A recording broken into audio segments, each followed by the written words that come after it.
இன்னைக்கு நாங்க என்ன விஷயம் கொண்டு வந்திருக்கோம்னு சொன்னா, ஒரு பரபரப்பான ஒரு விஷயம் ஒன்று சொல்லி. நிறைய பேருக்கு இந்த விஷயம் தெரியாது.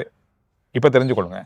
இலங்கை கிரிக்கெட்டுக்குள் ஒரு சின்ன சர்ச்சை ஒன்று கிளம்புவது போல் தென்படுகின்றது. கிளம்புவதெல்லாம் கிளம்பிட்டு நினைக்கிறேன். அது உண்மையில் இலங்கை கிரிக்கெட்டுக்குள்ள கிளம்பி இருக்கா அல்லது வெளியால இருந்து கிளப்பி விடப்பட்டிருக்கின்றதா என்று எல்லோருமே சரியா ஆராய்ந்து பார்க்க வேண்டும். ரெண்டு பக்கமும் இருக்குன்னு சொல்றாங்க. ஸ்ரீலங்கா கிரிக்கெட்டுக்குள்ளேயும் அது தொடர்பாக கிளப்பி விட்டுருக்காங்க. வெளியிருந்தும் இதற்கான அழுத்தங்கள் கொடுக்கப்படுது அப்படின்னு மாதிரி சொல்லப்படுது. ரெண்டும் இருக்கு.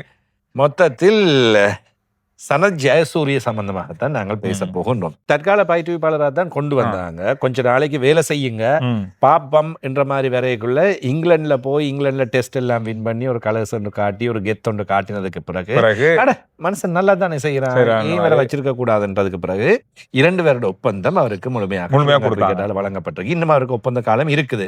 அடுத்த வருடம் 2026 உலக கிண்ணம் நிறைவடையும் வரையில் அவருக்கான காலம் இருக்கின்றது. இப்ப என்ன நடக்க போகுதுன்னு சொன்னா, அவரை இந்த பதவியிலிருந்து தூக்குறதுக்கான அல்லது விலக்கிறதுக்கான ஒரு என்ன சொல்றது ஒரு நடவடிக்கை அல்லது ஒரு சதித்திட்டம் என்று சொன்னாதான் அது சரியா இருக்கும். அது ஸ்ரீலங்கா கிரிக்கெட்டுக்குள்ள நடக்குதா, கிரிக்கெட்டுக்கு வெளியால நடக்குதா, அல்லது வெளியால இருந்து ஒரு பிரச்சனையை கிளப்பி விடுறதான்றது ஒரு விஷயம். சந்துரு, பொதுவாவே கிரிக்கெட் மட்டும் இல்ல, நம்ம எல்லாருக்குமே இருக்கிற ஒரு விஷயம் அல்லது பலருக்கு இருக்கிற விஷயம், ஏதாவது நல்லா போயிட்டு இருந்தா நல்லா பிடிச்சிருக்கு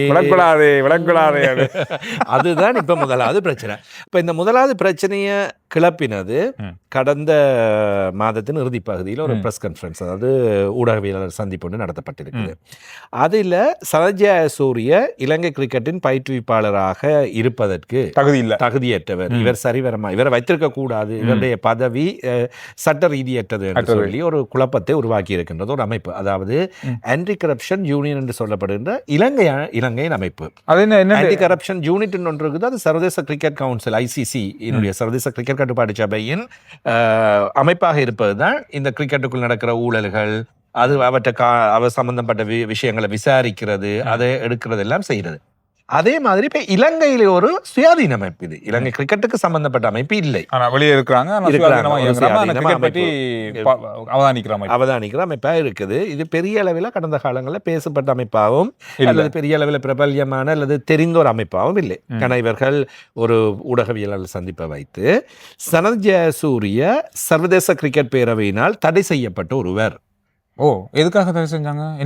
அவங்க சொன்ன விஷயத்தை விளையாடுற காலத்துல விளையாடி விட்டு பிறகு 2016, 17, 18 அந்த காலகட்டத்தில் சர்வதேச கிரிக்கெட் சபையின் தடைக்கு உட்படுத்தப்பட்ட. அப்ப இவங்க என்ன செய்யறாங்கன்னா 2 வருஷம் தடை.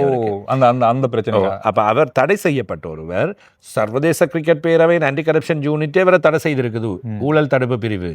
அவரை நீங்க எப்படி பயிற்றுவிப்பாளரா எடுப்பீங்க? இவர் பயிற்றுவிப்பாளரா இருக்கிறதுக்கு தகுதியற்றவர் என்ற ஒரு விஷயத்தை கிளப்பி இருக்கிறாங்க. சரி, அது ICCயால அதை தடை செஞ்சாங்க. சரி, ஓகே, அது கடந்த காலம் நடந்தது, அது உறுதிப்படுத்தவும் படல. இன்னொரு விஷயம் ஒன்று இருக்கு, அப்படித்தான் அவர் தடை செஞ்சிருந்தாலும் ஏன் ஸ்ரீலங்கா கிரிக்கெட்டுக்கு ஒரு பயிற்சியாளராக இருக்கலாது? அதுதான் இங்க முக்கியமான விஷயம். அதை அவங்க தான் சொல்றாங்க. இப்ப நாங்கள் அதை எடுத்து அலசி ஆராய்ந்து பார்க்கின்ற வேளையில் எந்த ஒரு இடத்திலையும் சொல்லப்படவில்லை சர்வதேச கிரிக்கெட் கட்டுப்பாடு சபையின் தடைக்கு உட்படுத்தப்பட்ட ஒருவர் மீண்டும் சர்வதேச கிரிக்கெட் கட்டுப்பாடு சபைக்கு உட்பட்ட அமைப்புகளுக்குள் வர முடியாது என்று சொல்லவில்லை. இப்ப வாழ்நாள் தடை செய்யப்பட்டிருக்கின்றார் என்றால் இவர்களுடைய வாதம் நியாயமானது, ரைட். இல்லை, இவர் வர முடியாது, இலங்கை கிரிக்கெட் அதை மீறி எடுத்திருக்கின்றது. பல கிரிக்கெட் வீரர்களுக்கு இவ்வாறான தடை வழங்கப்பட்டு அல்லது அவர்கள் அந்த தண்டனையை அனுபவித்ததன் பின்னர் மீண்டும் வந்து விளையாடி நிரூபிக்கப்பட்டது. அப்படியாக இருக்கின்ற வேளையில் அவர்கள் மீண்டும் தொடரக்கூடிய வாய்ப்பு இருக்கின்றது. இப்ப இவங்க இந்த விஷயத்தை சொன்னதுக்கு பிறகு சனத் ஜெயசூரிய சொல்றார், முடியும் என்றால் அந்த அமைப்பால் நான் ஊழல் செய்தவன் என்று நிரூபித்து காட்டுங்கள். அவர் சொல்றார் என்னன்னு சொன்னா, சர்வதேச கிரிக்கெட் கட்டுப்பாடு சபை என்னை தடை செய்தது எதற்காக என்றதை நீங்க அறிந்து கொள்ள வேண்டும் அந்த விஷயத்த சொல்லுகின்றார். அதாவது தான் ஊழலில் ஈடுபட்ட நான் என்பதற்காக தடை செய்யப்படவில்லை. அவருடைய கம்யூனிகேஷன் டிவைசஸ், அதாவது தொலைபேசியை அவர் கையெழுக்க மறுத்திருக்கின்றார். அந்த பிரச்சனை போய் கொண்டிருக்கும் போது இவருடைய கையெழுக்க தொலைபேசியில் ஏதாவது ஆதாரம் இருக்கான்றத கொடுக்கல. இதுதான் செய்யப்பட்டது. ஆக விசாரணைக்கு இவர் ஒத்துழைக்காத காரணத்தினால் 2 வருஷம் நீங்கள் தடை செய்யப்படுகின்றீர்கள் என்பதுதான் சர்வதேச கிரிக்கெட் கட்டுப்பாடு சபையின், அதற்காகத்தான் இவர் தடை செய்யப்பட்டார். சர்வதேச கிரிக்கெட் பேரவையின் எந்த ஒரு செயல்பாடுகளுக்குள்ளும் நீங்கள் ஈடுபட முடியாது. அதாவது அது 2 வருடம். அவர் அந்த 2 வருட தடைக்கு உட்படுத்தப்பட்டார்.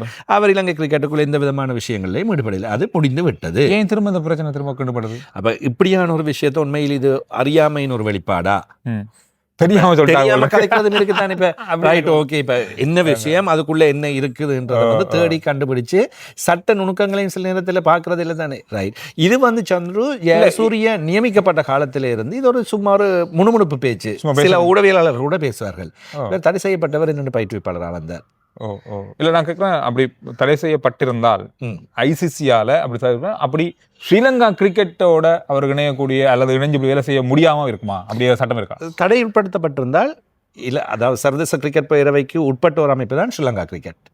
ஸ்ரீலங்கா கிரிக்கெட்டுக்கு உட்பட்டு கழகங்கள், அதே போன்று மாவட்ட ரீதியில் இயங்குகின்ற சங்கங்கள் இருக்கின்றன. இந்த எந்த ஒரு செயினுக்குள்ளும் எந்த ஒரு வேலையமைப்புக்குள்ளும் அவர் வர முடியாது. அதாவது ஐசிசியோட தொடர்புபட்டது ஸ்ரீலங்கா கிரிக்கெட்டோட தொடர்புபட்டது இங்க இருக்க கிளப்புகள், இங்க இருக்க சின்ன சின்ன கிளப்புகள் எல்லாமே. அப்படி பார்க்கும்போது இங்க ஒரு தொடர்பு இருக்கு. இந்த எந்த ஒரு வேலையமைப்புக்குள்ளும் நீங்கள் எந்த விதமான பங்கு பெற்றலையும் செய்ய முடியாது.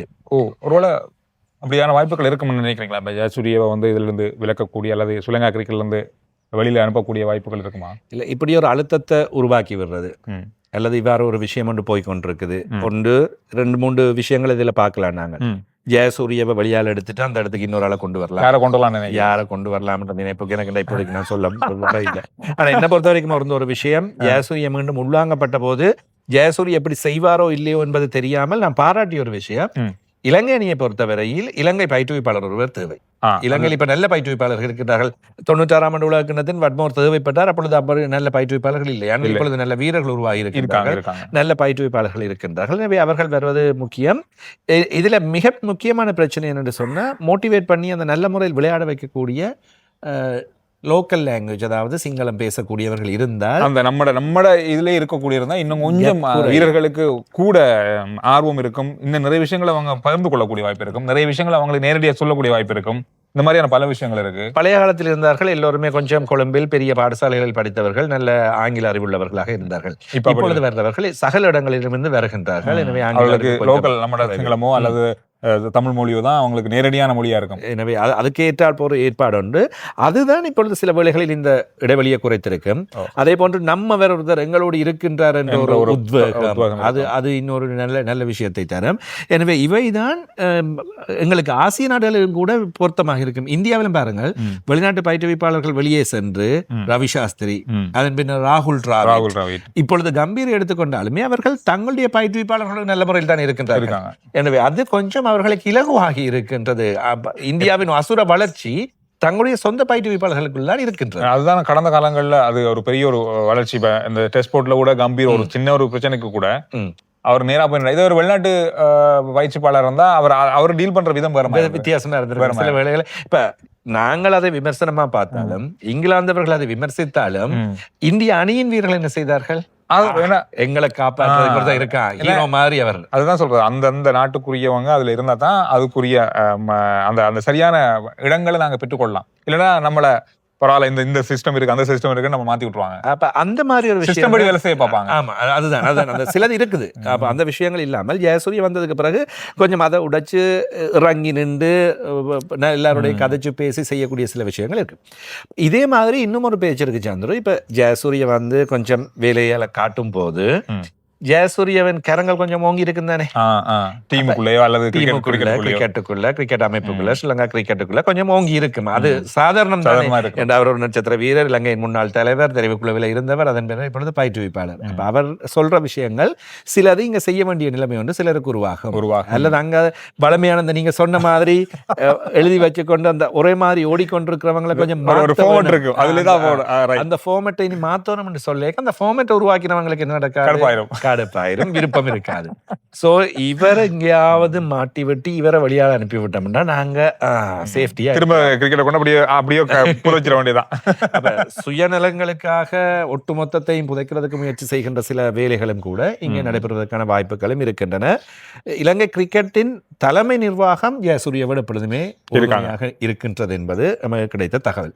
ஆனால் உள்ளுக்குள் சிலர் இதில் சந்தோஷம் இல்லை அல்லது ஜெயசூரிய இருப்பதில் சந்தோஷம் இல்லை, அவரை மாற்றலாம் அல்லது வெளிநாட்டு பயிற்றுவிப்பாளர்களை இங்கே கொண்டு வரலாம் என்கின்ற சில விருப்பங்கள். மொத்தத்துல டீம் அழியணுன்ற எண்ணம் இருக்கு நிறைய பேருக்கு. சரி, அப்படியான ஒரு விஷயத்தோட விருப்பத்தோட சில பேர் இருக்கிறாங்க. அதுதான் நான் ஏற்கனவே சொன்ன மாதிரி நல்லா போயிட்டு இருக்கிற நேரத்தில் சிலதை கிளப்பி விட்டா பிரச்சனை ஒன்று வரும். இப்போ பங்களாதேஷ் தோல்வி இருக்குதானே, தொடரில் நாங்கள் டெஸ்ட் தொடர வென்றிருக்கிறோம், ஒரு நாள் தொடரையும் வென்றிருக்கிறோம். அந்த T20 2 மேட்ச் தோத்தம் தான், தோத்ததோட தோத்துட்டாங்க. இனி அது வென்றதெல்லாம் மறந்துட்டு கடைசியா 2 மேட்ச் தோத்தாச்சு. அதோட பங்களாதேஷ் அடி வாங்கி அதை கொண்டு வந்து வச்சு அதை பெருசா கதைச்சு நீ இதுகளை வச்சு இது எல்லாமே நடக்கிற விஷயங்கள் அப்படி எல்லாத்தையும் பார்க்கின்ற வேளையிலே கொஞ்சம் எங்களுக்கு விளங்குகின்றது. இது எங்கேயோ ஏதோ ஒரு சிக்கல் ஒன்று இருக்கு அப்படின்றது இருக்கின்ற மாதிரி இருக்கின்றது. எனவே அதை நாங்கள் இப்பொழுது 2 பக்கமும் என்ன விஷயங்கள் இருக்கின்றன, உள்ளுக்குள்ள என்ன விஷயங்கள் இருக்கின்றன என்பது பற்றிய விடயங்களை வெளியால இப்ப சொல்லியிருக்கோம்.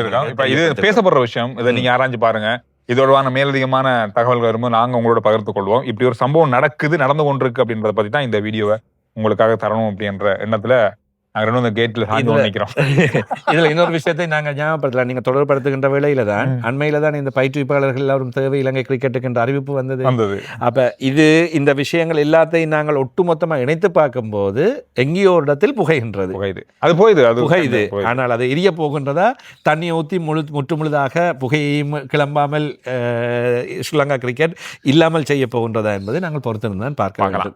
எனவே நீங்க சொல்லுங்க, வீடியோ பார்த்த நீங்க சொல்லுங்க, ஜெயசூரிய நம்ம கிரிக்கெட் டீமுக்கு தேவையா, இல்ல பரவாயில்ல அவர் அனுப்பிட்டு வெளிநாட்டு பயிற்சியாளர் ஒருத்தரை கொண்டு வந்தா நல்லா இருக்குமா அப்படின்றதையும் கருத்துக்களை சொல்லுங்க. இந்த விஷயங்கள் பூகம்பமா வெடிக்குமா இல்லையான்றது ஆசிய கிண்ணம் முடிஞ்சதுக்கு பிறகு தெரியும். அது வரைக்கும் அமைதியா இருப்பாங்க.